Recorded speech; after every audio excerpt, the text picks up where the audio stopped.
ओम प्रपन्नपारिजाताय स्तोत्रवेत्रैकपाणये ज्ञानमुद्राय कृष्णाय गीतामृतदुहे नमः। हरि ओम।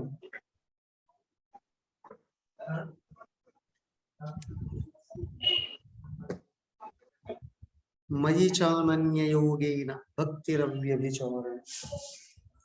श्रीमद्भगवद्गीता 13వ అధ్యాయం క్షేత్రజ్ఞ విభాగ యోగంలో సమీక్ష చేస్తూ ఉన్నాం.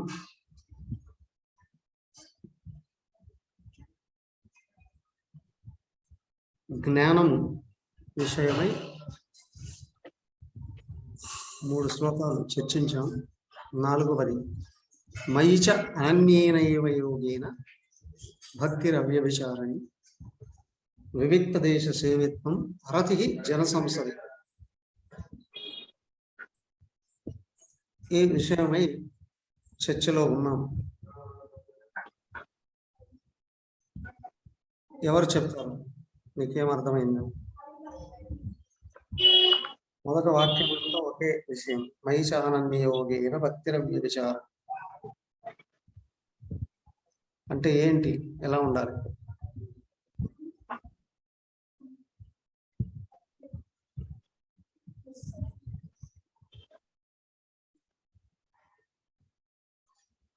మయి చానన్యయోగేన భక్తిరవ్యభిచారిణి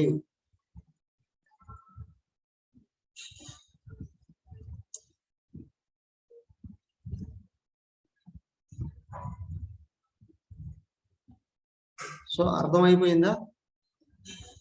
సరే, వివిక్త దేశ సేవిత్వం అర్థర్జన సంసది.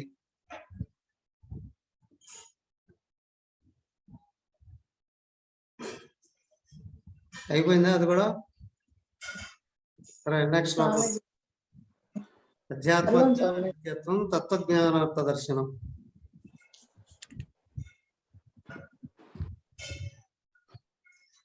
అయిపోతే చేయొత్తేయండి, వెళ్ళిపోదాం ముందుకి.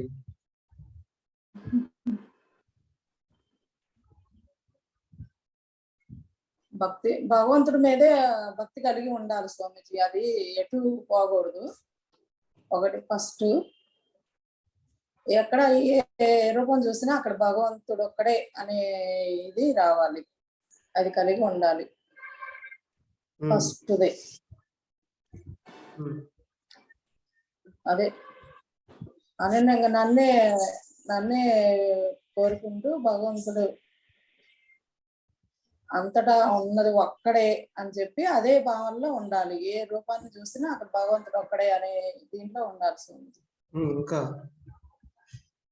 బాహ్యంగా బయటికి వెళ్ళేటప్పుడు వెళ్ళాలి తప్పదు, కాకపోతే అక్కడ కూడా అందరు తల ఒక రకంగా ఉంటారు కాబట్టి భగవంతుడు ఉన్నాడు అందరిలో అనేది మర్చిపోకుండా ఉండాలి బయటికి వెళ్ళినప్పుడు. అదే అందరిలో కలిసి ఏకాంతంగా ఉంటూ భగవంతుడిని మర్చిపోకుండా ఉండాలి స్వామిజీ.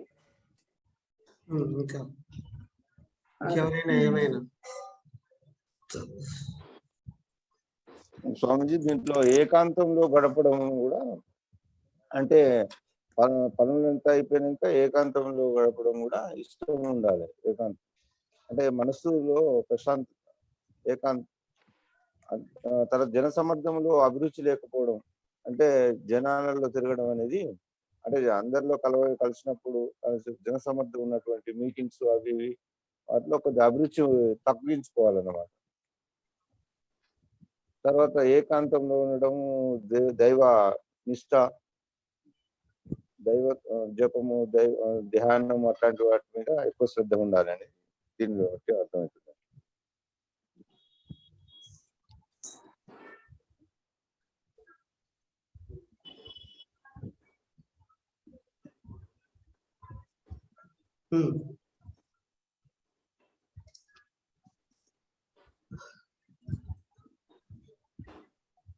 మయి చ అనన్యేన ఏవ యోగేన భక్తి అవ్యభిచారిణి అని.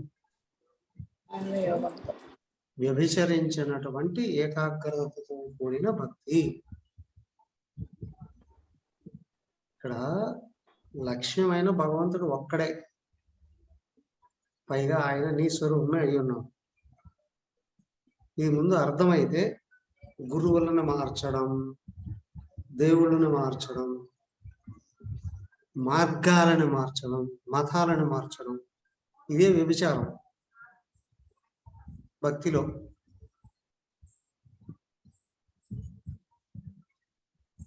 అది ఉన్నంత వరకు అంటే మనసు నిలకడలేదు, తమో గుణంలో ఉన్నారు,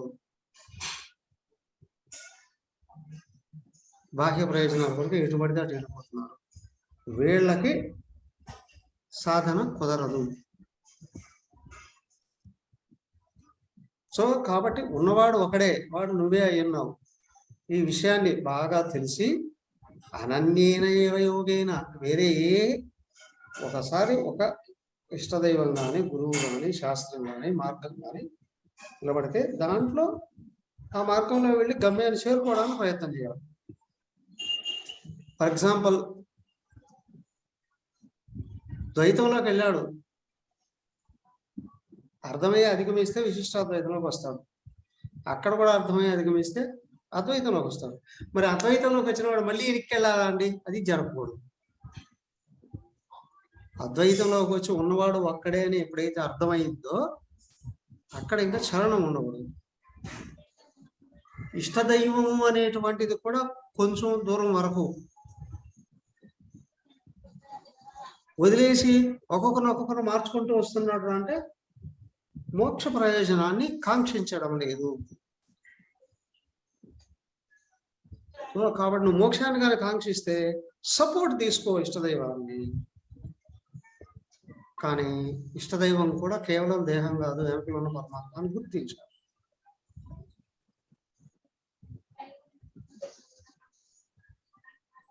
అప్పుడు ఉపాసన బయట చేస్తున్న అన్వేషణ లోపలే జరుగుతుంది. కర్మంగా తెలుస్తుంది, ఉపాసించడం కూడా లోపలే జరుగుతుంది అని.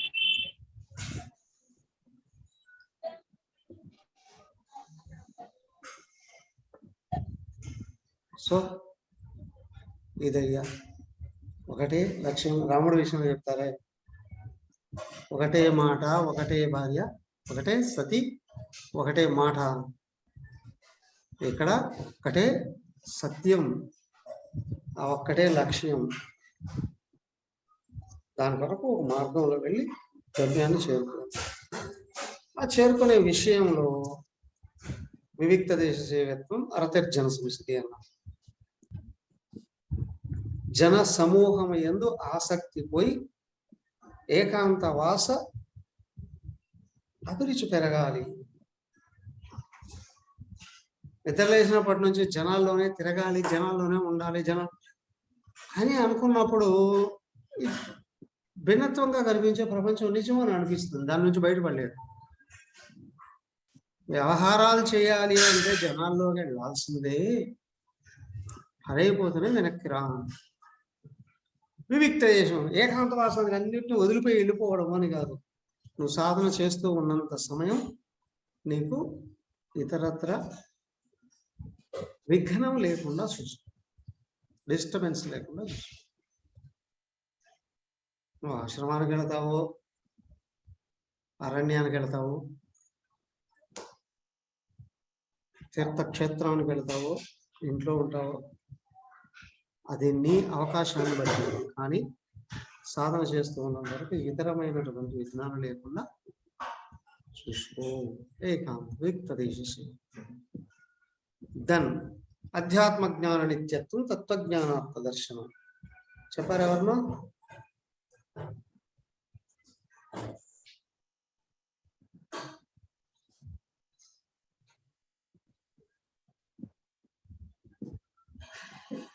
చెప్తారా?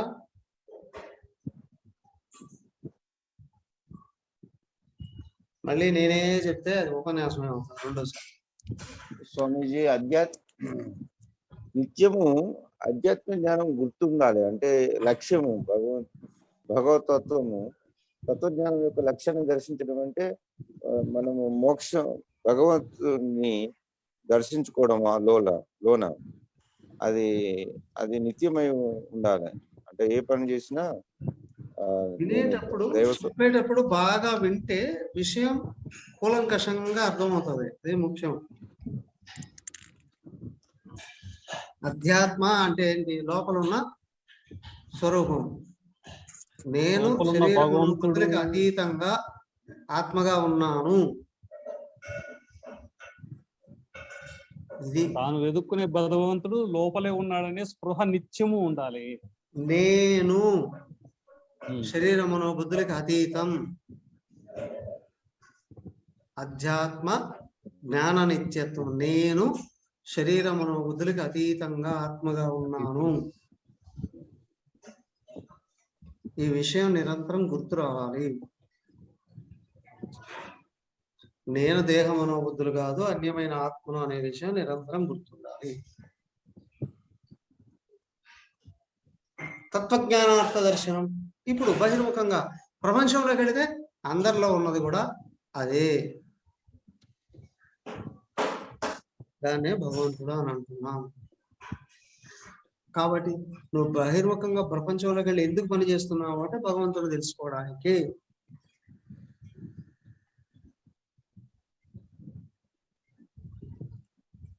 అనేది కానీ ఆలోచన విధానంలో మార్పు ఎక్కడైతే వచ్చిందో నువ్వు చేసే ప్రతి కర్మ ఆత్మకు దగ్గర చేస్తుంది. మోక్ష మార్గంలోనే ఉన్నావు. అంటే ఇంటికి వస్తే సాధన చేస్తా, బయటకు వెళితే బిజినెస్ చేస్తా, నువ్వు ఏం చేసినా భగవంతుడి కొరకే అనేది ప్రపంచంలో ఉండాలి. అప్పుడు ఎక్కడ నియమాలు తప్పడం అంటూ ఉండదు.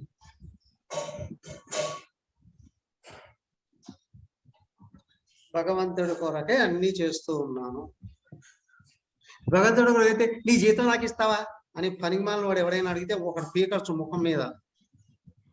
అలా అడిగే అవకాశాలు అవసరం లేదు. సో అక్కడ కూడా నేను ఆత్మ అన్వేషణలోనే వ్యవహరిస్తున్నాను అనేది మనకు తెలియాలి.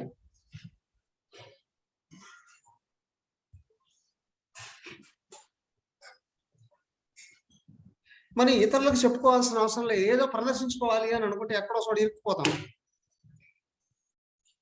నేను దేవుడి కోసమే పనిచేస్తున్నాను అంటే జీతం ఎందుకు అని అంటాడు. సో వాడికి చెప్పాల్సిన అవసరమే వచ్చింది. అవునా? సో కాబట్టి ఏంటి అంటే మనకు తెలియాలి లోపల నేను ఆత్మనే, ఇదే అందరిలో ఉన్న పరమాత్మ అయ్యింది.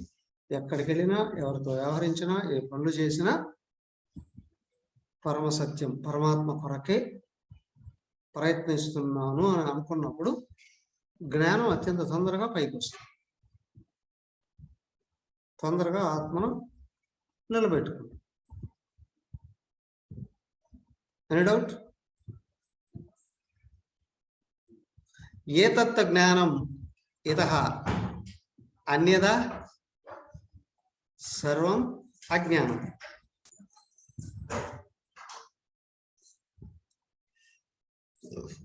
అవునా? అయ్యా ఇదే జ్ఞానం అండి.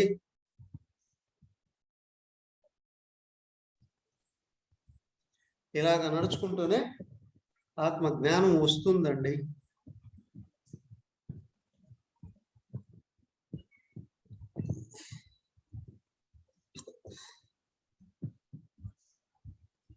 Any doubt?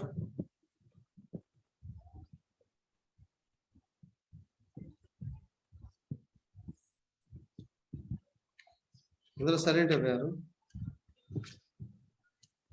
చెప్పుకుంటున్నారులే స్వామి అని. డౌట్ క్లియర్ స్వామిజీ.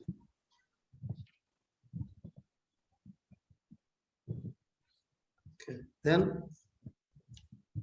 జ్ఞేయం యత్ తత్ ప్రవక్ష్యామి యత్ జ్ఞాత్వా అమృతం అశ్నుతే అనాదిమత్ పరం బ్రహ్మ తత్ న సతు న అసతు ఉచ్యతే. ఇక్కడ నుంచి జ్ఞేయం. జ్ఞేయం అంటే జ్ఞేయం అంటే ఏంటో చెప్పండి ఫస్ట్. క్షేత్రజ్ఞుడి స్వామీజీ. తెలియబడవలసింది స్వామీజీ. ఏదైతే తెలియదగినదో అది తెలుసుకోవలసినదో. తెలుసుకోవాల్సిందో. తెలియదగినది అంటే దానికి ఏదో మనం ఏదో అర్హత ఇస్తున్నాం, అవకాశం ఇస్తున్నాం. తెలుసుకోవలసినది భగవంతుడు, లక్ష్యమైన భగవంతుడు.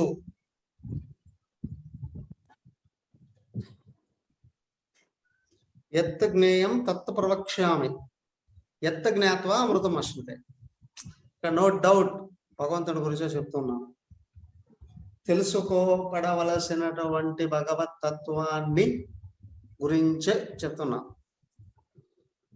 పరమ లక్ష్యాన్ని గురించే చెప్తున్నా.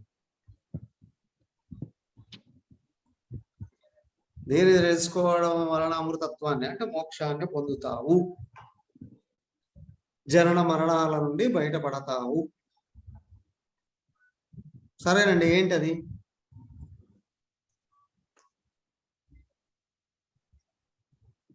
ఏమిటి జ్ఞేయం? నా సతు నా అసతు.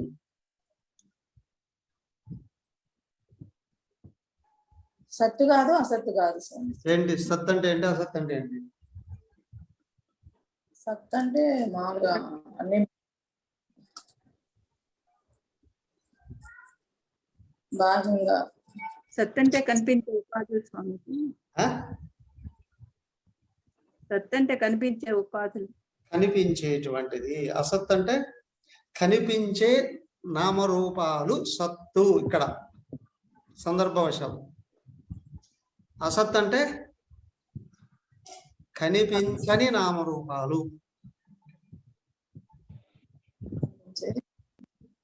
కనిపించని నామరూపాలు అంటే ఏవి? సూక్ష్మ శరీరం, కారణ శరీరం. కళలలో కనిపించేటువంటివన్నీ కారణం కాదు. కారణం కాదు. కారణానికి నామం లేదు, రూపం లేదు.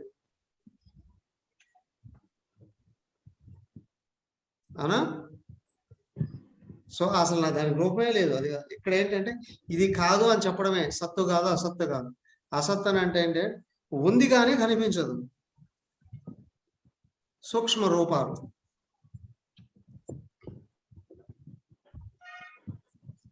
ఇప్పుడు మీరు కలుపుకోవాలనుకుంటే కలుపుకోండి కారణ శరీరాన్ని కూడా, ఎందుకంటే అది కూడా పరమాత్మ కాదు కాబట్టి.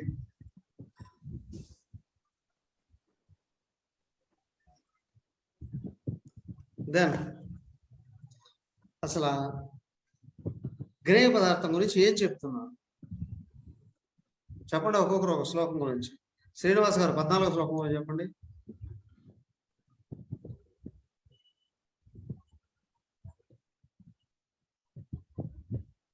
శ్లోకం.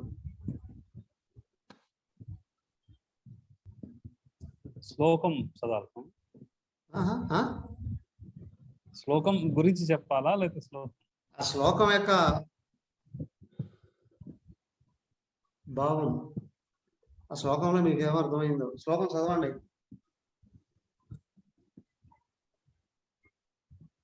సర్వతః పాణిపాదం తత్ సర్వతోక్షి శిరోముఖం సర్వత శృతిమల్లోకే సర్వమావృత్య తిష్టతి.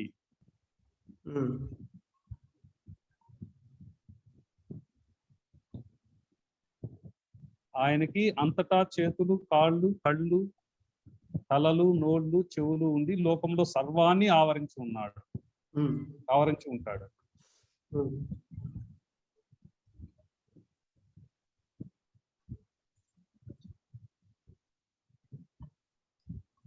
అంటే ఇప్పుడు ప్రాపంచికంలో ఉన్న అన్ని జీవరాశుల్లో ఆయన ఆవరించి ఉన్నాడు కాబట్టి అందరి పనిచేసే చేతులన్నీ ఆయనవే, నడిచే కాళ్ళన్నీ ఆయనవే, ఆలోచించే తమ్ములు కానీ, తినే నోళ్ళు కానీ, అట్లా వ్యక్తమైన అన్ని రూపాలలో, అన్ని ప్రాణుల్లో కూడా అంతటా ఆయన ఉన్నాడు. Okay, good. అంటే ఎక్కడైతే వ్యక్తమవుతున్నాడో అక్కడంతా ఆయన లేకపోతే వ్యక్తమే కాదు. ఆయన ఓకే, వల్లనే వ్యక్తం అవుతుంది. ఇది జ్ఞానం. ఇక్కడ విజ్ఞానాన్ని సమన్వయం చేసుకుంటే నువ్వెవరు? చైతన్యం. సో నువ్వు చైతన్యం, నువ్వు ఎక్కడున్నావు? అంటే వ్యక్తిగా చూస్తే నేను లోపల వ్యక్తి, ఉన్నాను. ఇప్పుడు సమిష్టి చూస్తే చైతన్యంలో వ్యక్తి సమష్టి ఉందా? లేదు, సర్వత్రా ఉన్నాను. సో కాబట్టి నువ్వు దేహమా చైతన్యమా అనేదే విషయం. నువ్వు దేహం అని అనుకుంటే చైతన్యం. ఒక చోట చూపిస్తున్నావు, నేను చైతన్యమా అనుకుంటే ఎక్కడున్నావు?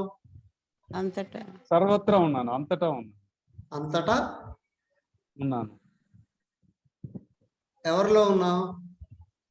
అందరు అందరిలో అన్ని అది ప్రతి గుర్తించాలి. కదలికైన వస్తువులు అంతటికి సో, ఆధారమే నేను. నేను చైతన్యం అయితే అంతటా ఉన్నా, అందరిలో ఉన్నా. ఉన్నా. అర్థమైందా? అవును. ఆ? ఉమ్. నీ కాళ్ళు ఎక్కడ ఉన్నాయి, చేతులు ఎక్కడ ఉన్నాయి, ముఖాలు ఎక్కడ ఉన్నాయి అంటే నా దగ్గర ఆ? నువ్వు చైతన్యం అయితే ఎన్ని కాళ్ళు ఉన్నాయి, ఎన్ని చేతులు ఉన్నాయి? ఏం లేదు సార్. ఆ? ఏమన్నారు ఇక్కడ? శ్లోకాన్ని పట్టుకొని చూడాలి. చాలా ఉంటాయి స్వామీజీ, అన్ని జీవులలో ఆహా, కాదు చేతులు స్వామి, అన్ని- అన్ని కాలంలో వ్యక్తమయ్యేది చేతులు లేకపోతే నా ద్వారానే వ్యక్తం అవుతుంది, అంతేగాని అన్ని కాళ్ళు నావి, అన్ని చేతులు నావి అని కాదు కదా. ఆయన అని చెప్పడం లేడా. ఇక్కడ ఏమన్నారు? ఆయన కాళ్ళు లేవు, చేతులు లేవు. ఇక్కడ మనం సొంతంగా వెళ్ళిపోవడం కాదు. ఇప్పుడు శాస్త్రాన్ని తెలిసి సమన్వయం చేసుకుంటే నా స్వరూపం ఏంటి అనేది తెలుస్తుంది. నేను ఉంటే గింటే అందరిలో ఉన్నా. ఇప్పుడు అన్ని చేతులు నావే, అన్ని కాళ్ళు నావే, నావే. అన్ని కాళ్ళు నావే. ఉమ్. కాబట్టి నేను ఎక్కడ తాదాత్మ్యం చెందాలి? ఇక్కడే ఎందుకు చెందున్నాను అని అంటే అది అజ్ఞానం.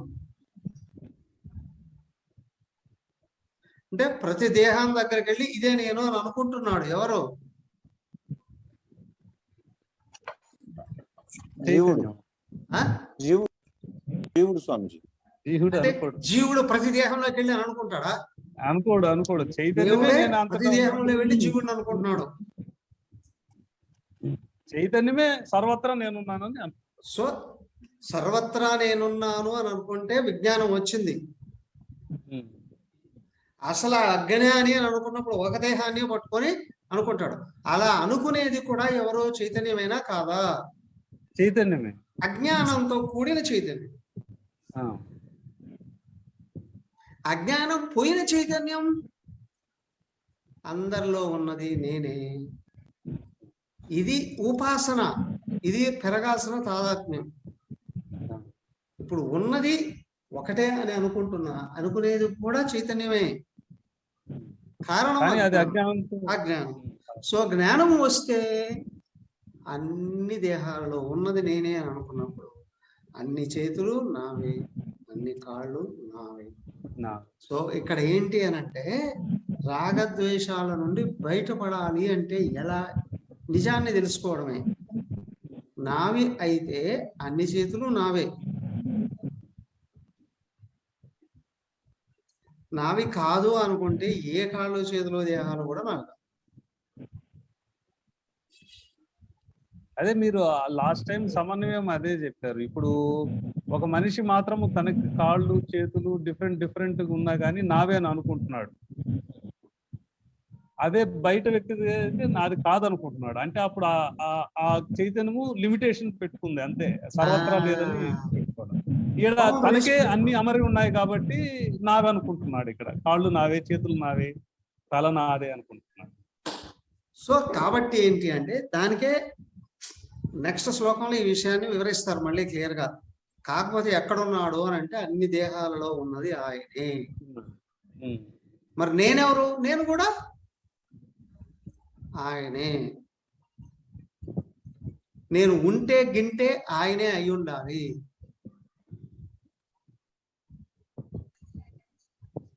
అవునా? నేను చైతన్యం అయితే ఖచ్చితంగా ఆయనే. కాదండి నేను జడమైన దేహము అంటే రేపటి నుంచి క్లాస్కు రాకు, ప్రయోజనం లేదు కాబట్టి. అవునా? అంతేనా? అంతేనా కాదా? దీనికి బెస్ట్ ఎగ్జాంపుల్ ఒకటి స్వామి. ఆ? అవును స్వామి. ఒక ఎగ్జాంపుల్, ఇప్పుడు నువ్వు లక్ష్యాన్ని అందుకోవాలి అని నిజంగా సిన్సియర్ గా ప్రయత్నం చేస్తూ ఉండేటట్లయితే ముందు సత్యాన్ని భావనైనా చేయాలి. అయితే ఇక్కడ భగవంతుడు బలవంతంగా అయినా ఇరికిచ్చాడు, అజ్ఞానం నుండి బయటపడేటువంటి మార్గంలోకి లాక్కొని వచ్చేసాడు. ఎలాంటప్పుడు గృహస్థగా మీరున్నారు. ఇప్పుడు మీరు ఎవరు మీరు అంటే మీకు లోపల ఉన్న ప్రేమ, తాదాత్మ్యము, వ్యవహారము అవన్నీ మీ ఒక్కడి గురించే మీరు చూసుకుంటారా? మీ భార్య, పిల్లలు, తల్లిదండ్రుల విషయంలో కూడా తాదాత్మ్యం చెందుతారా, చెందరా? అందరి విషయాల్లో చూసుకుంటుంటాడు గృహస్థు. నేను మిమ్మల్ని అడుగుతున్నానయ్యా, చెందుతాడు. చెందుతాడా? చెందుతానంటావా? చెందుతాను. అది ఇప్పుడు నీ మీద నీకెంత ప్రేమ ఉందో మీ అమ్మ మీద ఉంటుందా, ఉండదా? ఉంటుంది. అందుకే కదా చేస్తాం. భార్యకి చేస్తాం, అమ్మకి మీ చేస్తాం, మిసెస్ మీద పిల్లలకి ఉంటుందా, చేస్తాం, ఉండదా? మీ పిల్లల మీద ఉంటుందా, ఉండదా? ఉంటుంది. ఉంటుందా లేదా? ఉంటుంది. ఉంటుంది. ఎలా? ఎందుకంటే భగవంతుడు ఏర్పాటు చేశాడు, దాన్ని ధర్మం అన్నారు. అదే ధర్మం అందరి మీద కూడా ఉంటే అది పరమాత్మ, అది జ్ఞానం అవుతుంది. అది జ్ఞానం. అర్థమైందా? ఇక్కడ ఒక సర్కిల్ ఏర్పాటు చేశాడు. సర్కిల్ ని తెంచుకోకు, కానీ సర్కిల్ ని విశాలం చేసుకో, సర్కిల్ ని పెంచుకో. అర్థమైందా? సర్కిల్ ని పెంచుకో. దానికి ఉదాహరణ, మన కన్నుని మన చేత్తో పొడుచుకుంటే దాన్ని నరకేయలేము, కొట్టలేము. ఏమంటే నాది అనుకుంటాం, అది పొరపాటు నిగురుకుంటాం. అది వేరే వాడు చేస్తే లాస్ట్ ఒకటి కొడతాం, అది చేయకూడదు అని. అయితే ఇది నెగిటివ్ వాల్యూస్ లో తాదాత్మ్యం రానివ్వకూడదు అని, భేదభావాలకి అవకాశం ఇవ్వకూడదు. అవునా? ప్రేమను సర్కిల్ పెంచుకో ప్రేమ విషయంలో, కానీ ద్వేషం విషయంలో రిమూవ్ చేసేసి. రాగద్వేషాలే మూలం. ఓకే? అయితే ఇక్కడ ఏమన్నారు అంటే, స్వామి మీరు సంసారంలో పడి అందరితో తాదాత్మ్యం చెందమంటున్నారు కదా, బయటపడేది ఎప్పుడు? ఎక్కడి నుంచి బయటపడాలి? గ్రహం నుండి బయటపడాలా, దేహం నుండి బయటపడాలా, అజ్ఞానం నుండి బయటపడాలా? అజ్ఞానం నుంచి బయటపడాలి కదా. ఇప్పుడు దేహం నుండి బయటపడాలని ప్రయత్నం చేయాల్సిన అవసరం లేదు, దాని ఆయుష్ అయితే అదే వదిలేస్తుంది. గ్రహం నుండి బయటపడాలి అని అనుకుంటే నువ్వు పిరికివాడో, బాధ్యతల నుండి బయటపడుతున్నావో ఏదో అంటారు. లేదంటే వానప్రస్థ అంటే నువ్వు చెప్పాల్సిన అవసరమే లేదు, నువ్వు చేయాల్సిన పర్ఫెక్ట్గా చేస్తే నువ్వు ఒంటరిగా భగవంతుడే నేను ఏర్పాటు చేసేస్తాడు, వానప్రస్థ ఆశ్రమం ఇచ్చేస్తాడు, నీకు కావాల్సింది నీకే ఏర్పాటు చేసి స్ట్రాంగ్గా ఉండు అని అంటాడు. అవునా?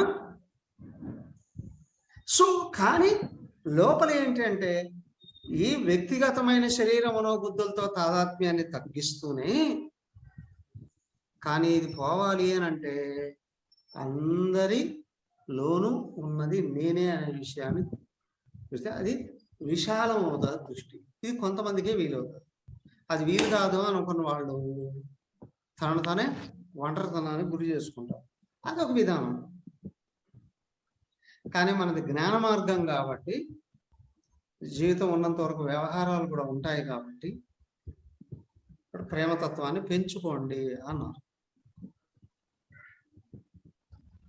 అవునా? ఎవరి ఇష్టం వాడిది. కాకపోతే ఇది ఈజియెస్ట్ వే. ఈజీ ఏం కాదు, మనసులో భావాలు ఉంటాయి. అయితే ఇంకొక విషయం జాగ్రత్త అయ్యో అని చెప్తున్నాడు, వెంటనే శ్లోకం చెప్తున్నాడు చూడండి. చెప్పండి సురేంద్ర గారు. 15 అయిపోయింది. 15 సర్వేంద్రియ గుణాభాసం సర్వేంద్రియ వివర్జితం అసక్తం సర్వభూతైవ నిర్గుణం గుణభోక్తృ చ. ఉమ్, ఈ పరబ్రహ్మము ఇంద్రియాల లక్షణాల ద్వారా ప్రకాశించేది. ఏ ఇంద్రియాలు తనలో లేనిది దేనిని అంటకుండానే అన్నింటినీ భరించేది, విహీనమై కూడా గుణాలను భోగించేది. అంటే భగవంతుడు పరబ్రహ్మము ఇంద్రియాల లక్షణాలు అంటే ఇంద్రియాల ద్వారా కూడా వ్యవహరిస్తుంటాడు అన్నమాట. దేవుడు ఇంద్రియాల ద్వారా ప్రకాశించేది అంటే హరి ఓం. ఒక్క వ్యవహరిస్తుంటాడు. నిమిషం అంజయ్ గారు, ఆయన చెప్పేని తర్వాత మీరు చెప్తారు. అయితే ఆయన ఇంద్రియాల చెప్పేది ఏదో ద్వారా చెప్పేయండి. ఆయన బహిర్గతమైన ఆయన వ్యవహరించినప్పటికీ ఆ ఇంద్రియాలు తన తన వాటికి అంటుకోడు. తనలో తనే ఇంద్రియాలుగా ఉండడు, వాటిని అంటకుండానే ఉంటాడు అన్నమాట. ఇంద్రియాలతో వ్యవహరించేటప్పుడు తాను ఓకే. వేరు ఉపకరణాలుగా ఈ ఇంద్రియాలను నుండి తను వ్యవహరిస్తూ ఉంటాడు. సో ఇంతకు ముందు విషయం శ్లోకంలో అందరితో తాదాత్మ్యం చెందండి అని అన్నారు కదా. స్వామి దానికి అయ్యా తాదాత్మ్యం చెందాలి, తాదాత్మ్యం పెంచుకోవాలా వదులుకోవాలా అనే విషయానికి ఇక్కడ క్లారిఫికేషన్ ఇస్తున్నాం. ఇప్పుడు ఏం అర్థమైందో చెప్పండి. అదే ఇందులో వ్యవహారాలు జరుగుతుంటాయి కానీ తాదాత్మ్యత ఉండదు స్వామీజీ. వ్యవహారాలు జరుగుతుంటాయి అంటే ఇంద్రియాలు ఉంటాయి. అన్ని దేహాలలో ఇంద్రియాల ద్వారా కూడా తన ఇప్పుడు తాదాత్మ్యం వ్యవహారాలు అంటే ఏం జరుగుతుంటాయి. ఉండాలి అయ్యా, ఏం ఉండాలి ఏం ఉండకూడదు, ఏం ఉండాలి ఏం ఉండకూడదు.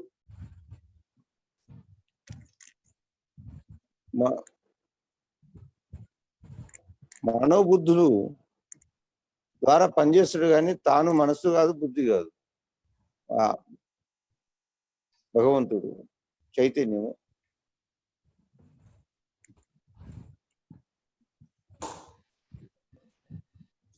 ఇక శరీరం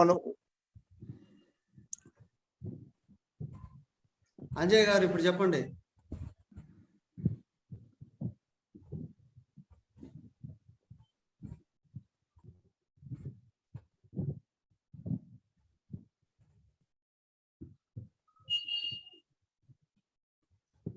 అంజయ్య గారు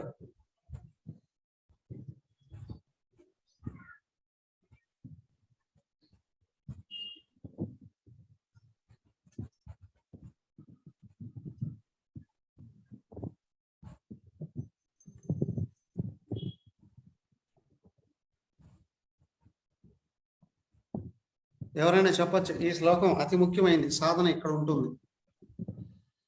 ఈ జ్ఞేయం అనే వస్తువు ఇంద్రియాల లక్షణాల ద్వారా ప్రకాశిస్తుంది అన్నారు కానీ ఆ లక్షణాలు దానికి ఉండవు. అంటే ఇప్పుడు కన్ను చూస్తుంది కానీ చూసేది ఆ శక్తి ద్వారా కన్ను చూస్తుంది కానీ దానికి ఆ కన్నులు కానీ ఇంద్రియాలు కానీ దానికి ఏమి ఉండవు. ఆ వస్తువుకి, ఆ చైతన్యానికి ఆ లక్షణం ద్వారా బహిర్గతం అవుతుంది ఆ ఇంద్రియం యొక్క లక్షణం. అంతేగాని దానికి శక్తే గాని ఆ లక్షణం మాత్రం జ్ఞేయంది కాదు. ఫర్ ఎగ్జాంపుల్ అంటే ఇప్పుడు కన్ను చూస్తుంది, ముక్కు వాసన పీలుస్తుంది అంటే ఎగ్జాంపుల్ ఆ లోపల ఆ చైతన్యం ఉంటేనే చేస్తుంది ఆ పరికరం. ఎగ్జాంపుల్ ఇవ్వండి బయట ఏదైనా ఒక విషయం.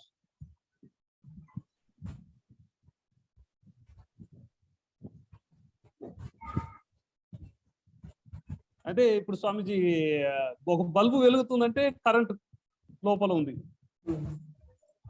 వెలుగు లక్షణము వచ్చి ఆ బల్బుది, కానీ దానికి శక్తిని ఇచ్చేది కరెంటు. బట్ కరెంటుకి ఆ లక్షణం లేదు, అంటే ఆ లక్షణంతో సంబంధం లేదు. ఇంకొంచెం లోపలికి, వెలుగు బల్బుదా కరెంటుదా? బల్బు ద్వారా వ్యక్తం అవుతోంది. వెలుగు దేనిది? కరెంటు. వెలుగు దేనిది? కరెంటు.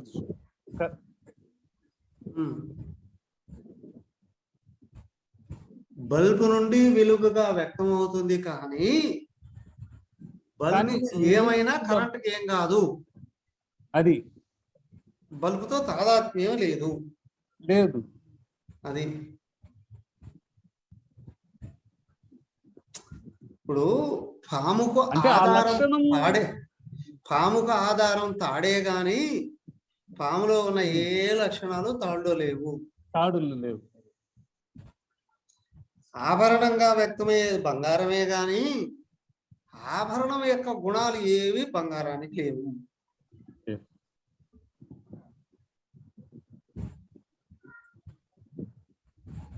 ఆభరణం యొక్క నామరూపాలు ఏవైతే ఉన్నాయో అవి కల్పన.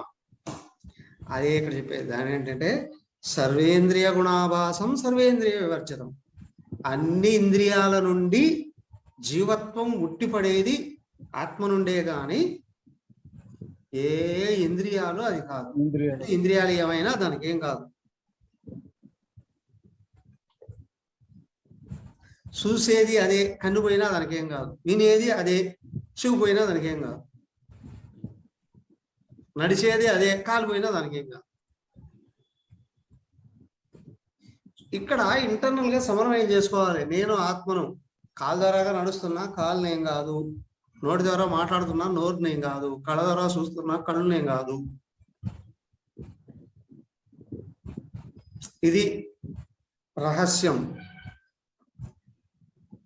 సర్వభృత్తుచయేవ అసక్తం.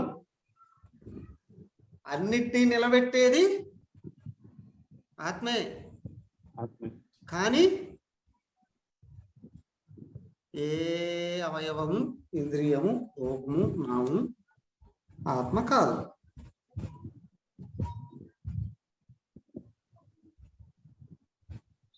నేను ఈ దేహంలో లేకపోతే దేహం కదలదయ్యా. కానీ నేను దేహం కాదు. నేను ఇంద్రియాల మీద కూర్చోకపోతే ఇంద్రియాలు కదలవు. కానీ నేను ఇంద్రియాలు కాదు. నేను ప్రాణాల మీద కూర్చోకపోతే ప్రాణాలు పనిచేయవు. బట్ నేను ప్రాణాలు కాదు. నేను మనసు మీద కూర్చోకపోతే ఏ భావాలు రావు. కానీ ఏ భావాలు నేను, మనసు నేను కాదు. నేను బుద్ధి మీద కూర్చోకపోతే ఏమీ తెలుసుకోలేదు బుద్ధి. బట్ బుద్ధి కూడా నేను కాదు. వీటి మీద ఉండి పని చేయిస్తున్నాను కానీ అవి నేను కాదు. నేను సదా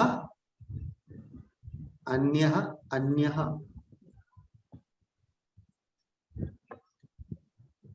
నిర్గుణం గుణము సర్వభృత్తుచయ. అన్నిటినీ నిలబెట్టేది, అన్నిటిని బ్రతికించేది నేనే గాని అవి ఏవి పోయినా నాకేం కాదు. నిర్గుణం, నాకే గుణాలు లేవు గాని నేను ఉంటేనే గుణాలు కదులుతాయి. కరెంట్ ఉంటేనే ఫ్యాన్ కదులుతుంది, కరెంట్ ఉంటేనే బల్బ్ వెలుగుతుంది, కరెంట్ ఉంటేనే ఏసీ పనిచేస్తుంది, హీటర్ పనిచేస్తుంది, కూలర్ పనిచేస్తుంది. కానీ ఇవన్నీ తగలబడ్డా కరెంట్కి ఏం కాదు.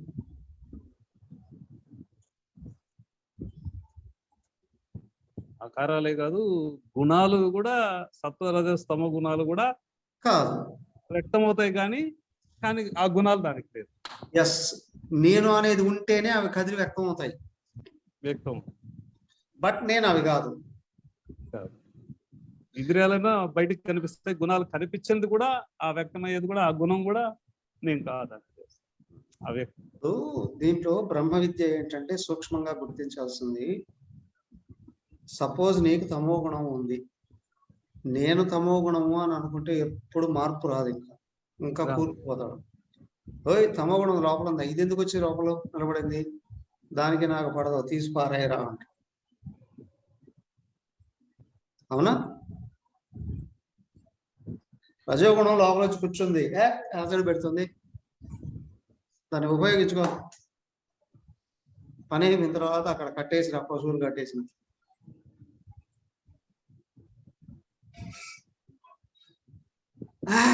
నేను సత్వగుణం అండి, అక్కడ కూడా ఇరుక్కుపోతావు. సత్వగుణం పెంచు, సత్కర్మలుగా పనికొస్తుంది. దాన్ని కూడా తీసిపారాయి, నువ్వు పరమాత్మగా మారుతావు. అర్థమైందా? నేను అన్యంగా ఉన్నాను అనుకున్నప్పుడు అన్యమైనవి ఏవైనా మార్పులు చేసుకోవచ్చు. నేనే అది అయ్యున్నాను అనుకుంటే ఏది నువ్వు అయినావో అది మారదు. ఇంకా ఒకవేళ నేను మార్పులు చెందేవాడిని అనుకుంటే నువ్వు గుణాలే అయ్యున్నావు, పరిమితమైన వాడు, జడమైన వాడు. చావు పుట్టుకలు లోనయ్యేవాడు. నువ్వు మోక్షం అందే అర్హతే లేదు, నీకు మోక్షం అందే అర్హతే లేదు. అవునా? ఓకే, దెన్ ఈ 16 నుండి 16, 17, 18, 19 వరకు చదువుకొని రండి, రేపు డిస్కస్ చేద్దాం. మరి